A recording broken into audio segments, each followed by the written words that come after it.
आप जो जीवन में हो, आप जो करते हो, आप जो सोचते हो, उसका रिफ्लेक्शन आपके बिजनेस में दिखाई देता है, सुनाई देता है।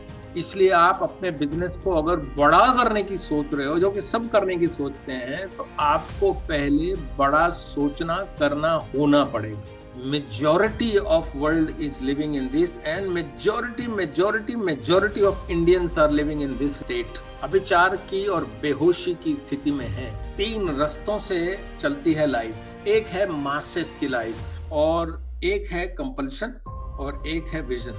अक्सर लोग प्रयत्न करके छोटा मोटा छोड़ देते हैं और एक स्टेटमेंट देते हैं, मैं बहुत ट्राई किया लेकिन ऐसा नहीं होता है, और उस पर स्टैंप मार देते हैं और उस स्टैंप अपनी जनरेशंस पर मार देते हैं, अपने बच्चों पर मार देते हैं, अपने एम्प्लॉइज पर मार देते हैं कि this is not possible. Everything is possible. आपको पॉसिबिलिटीज क्रिएट करनी पड़ती हैं। उसके लिए एक बहुत बड़ी क्वालिटी है, वो है जुनून, पैशन।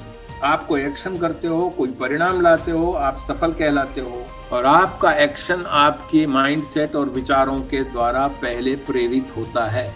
थिंकिंग वो रूट है, वो जड़ है जिसके माध्यम से आपके फूल और आपकी सफलता आती है। Different results will only come when you start thinking and doing different. Doing the same thing you will not change any results. अगर आप बहुत ग्रेट सफल होना चाहते हो तो पैशन डेवलप करो।